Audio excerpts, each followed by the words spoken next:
For 40 years, a troupe of very funny performers who understood what made Canadians tick and talk performed with the troupe affectionately known as the Royal Canadian Air Farce. They could not fly planes, but they could drop political and comedic bombs and shoot cannons. We have developed a new super weapon that more than compensates for other shortcomings. I'm talking, of course, about the chicken cannon. Soldier, this is the weapon of the future. Let's say there is trouble in Bosnia. We utilize the chicken cannon. Present chicken. Load chicken.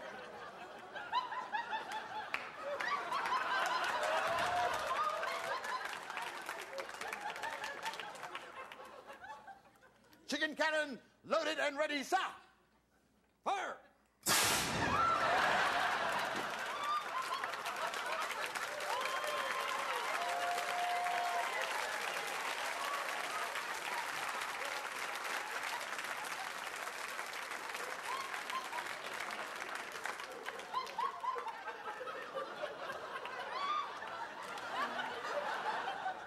Bullseye! Royal Canadian Air Farce kept us listening and watching their wacky and wonderful antics, mimicry, and parody for 40 years. Comic actor, writer Don Ferguson co-authored a book about the farce with his late and great friend and Air Farce buddy, Roger Abbott. It is my pleasure to welcome Don Ferguson to Studio 4 to tell us more. Was that an incredible clip? I know. Assuming the chicken was always dead before the chicken went into the cannon, yes, or not. Well, yeah, and John and I are like, that entire sketch, we're that close to breaking up. The sketch actually ran almost 10 minutes in the studio. We cut it down to just over 5 on air, and we still couldn't get all our breakups out of it because it was just that we fired 3 targets. We did that one. We set up another target. It went over. Same thing happened, and we did it a 3rd time. And the 3rd time, we were shooting a whole bunch of. It was a picture of Robert Goulet. Of course it was. Why would we picture? Why we were shooting at Robert Goulet? I don't remember. But and we used coleslaw as the. So when it hit, because the special effects guy had overloaded the cannon with air.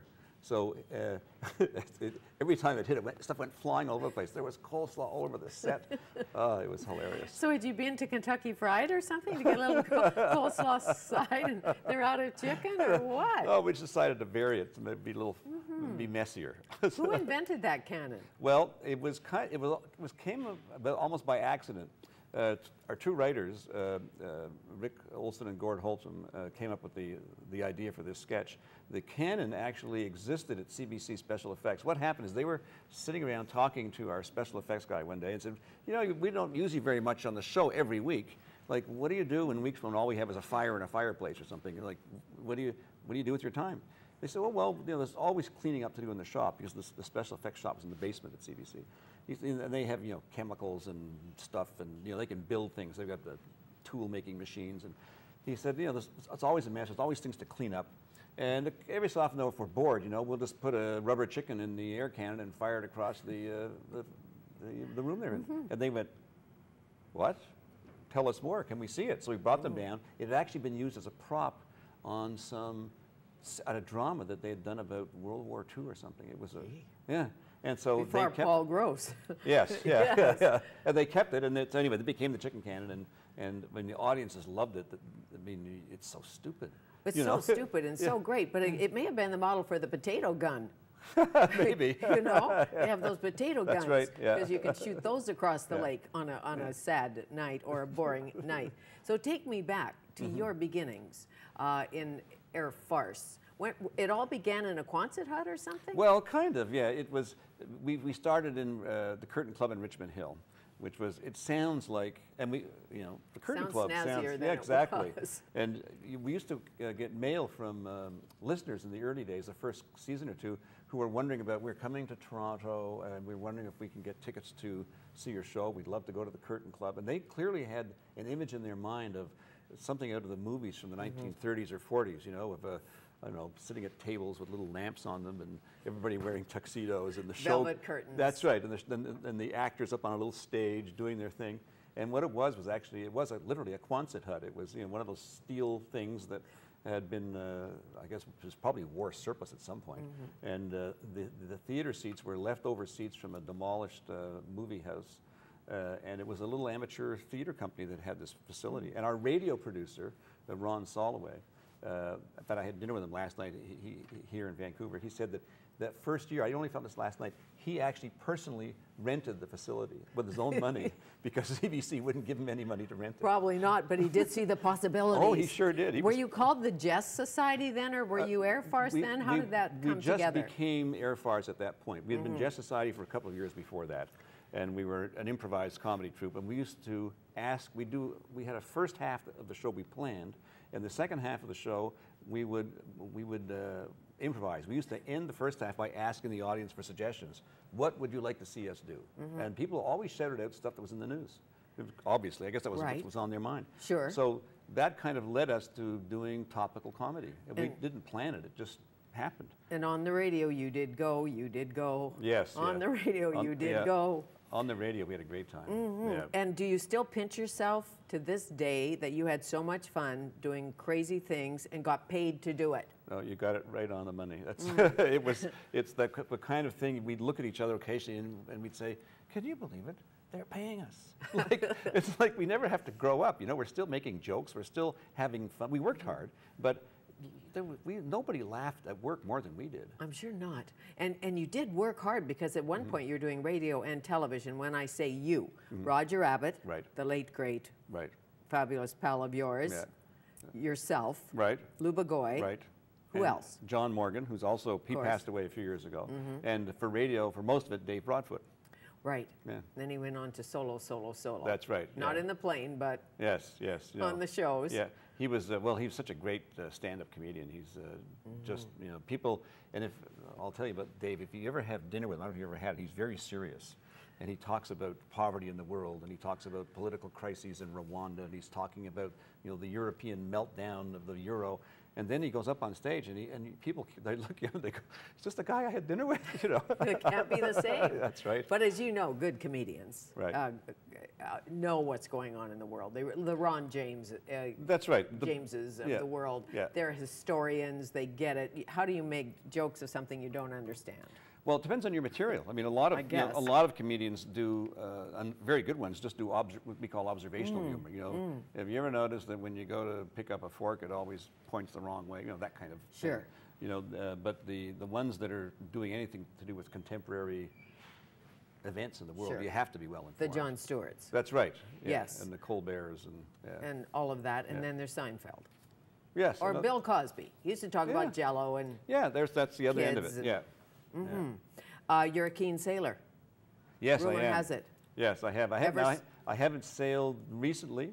I'm the ideal sailor because I have never owned a boat, but I know lots of people who do. I see. That's smart. Well, you know the story about sailors. What are the two happiest days in a sailor's life? It's the day he buys his boat and the day he sells it. Yes, it's true. It is so true. So no maintenance for you. No. You're a low maintenance guy. That's right. So when you're sailing, do you get into character? Do you come out as Bob Dylan or a prime minister or something like that? I'm more like Captain Bligh, I think. Okay, but how many characters did you incarnate? Have you ever counted? No, I never have. What I loved most about television, especially because we had all the help. We had hair, makeup, wardrobe. Wigs. Well, I need wigs. I don't need wigs. What makes you think I need wigs? Roger did. That's right. I loved it when the writers came up with a character I'd never done before, and especially if it was a character that you'd look at it and you'd think, Don is going to do this? There's no way Don can do that. That's the kind of challenge I really loved in television. In television, we saw the scripts on a Monday morning, and we shot the show Thursday evening. So you have 4 days to not just learn the material, but to develop the character. So I'd work with wardrobe, and I'd work with hair and makeup, and we'd try to get this thing happening. And sometimes we taped twice on Thursdays at 6:30, and we had a separate audience in at 9:30. And usually, well, not usually, but frequently, I only got the character at the 9:30 taping on Thursday. Like we were that close to this thing just being a total disaster. On the edge. Yeah. And tell me about Mr. Abbott, Roger Abbott. Right. You started this journey a long time ago Yeah. in a classroom or something. That's right. Yeah, we met when we were. I had just turned 13, and he was about to turn 13. We grew up in Montreal, and we tied for the last scholarship awarded by a private high school in Montreal, Loyola High School, and it was a half scholarship. And we had all the scholarship winners had to meet on the steps of the school to get their picture taken for the Montreal Star or the Montreal Gazette, and so that's where we met. And I don't remember much about that first meeting. I mean, I remember all the people I met because there were only 5 other people besides me, Right. you know, and my brain still worked pretty well then. But we became friends in high school. We weren't really tight buddies in high school, but we were friends, and we stayed friends. And as university came, we hung out together a little more. And then he left university to work in radio, and I stayed in university for another year or two. Then I quit, and he hired me to work at his radio station. We were still, we were close. And when we got to our early 20s, though, we really started working. I guess we were 20 when we started working together in radio in Montreal, and we just worked together for the next 41, no, more than that. I can't even think how many years. Right. And what was the magic? Well, we complemented each other. Roger was very organized and very businesslike, as well as being very fun. He was a great combination of performer, writer, and administrator. He would have been in the 19th century in the theater. He'd have been called an actor manager. You know, the kind of person who took lead roles in plays, but also ran the company. Okay. You know, and that's kind of the way I think he saw himself too, in that way. But you say, or someone said in Air Farce, that he had a thing about clocks, but he was always late for dinner. Yeah, no, that's my story. Yeah. I once went into his apartment. We lived very close to each other in Toronto, and I was supposed to go over and see him someday. I don't know what we were going to do. We were going to go to the theater. We were going to have dinner together or something, and so he always kept his door open. So I went over to his place, and I just walked in, and as I walked in, it was just turning 6 o'clock, and he was sitting on his sofa in his living room with looking at his wristwatch, and he had his TV on and to a cable channel that had the alphanumeric display in those days. It had the time, and he had a radio station on, CKFM, which is a private radio station, but they always went boop, boop on the hour. The CBC World at 6 was coming on the radio, so he had that on. He had, I think on another TV, he had another newscast. He had a cuckoo clock in the kitchen. He had his bedside clock radio and everything. He had a mantle clock, an old mantle clock, and everything was sounding 6 o'clock at exactly the same time. He had the biggest smile on his face. He had spent the entire afternoon synchronizing all his clocks so they would all be absolutely right. And he was never on time for dinner in his life.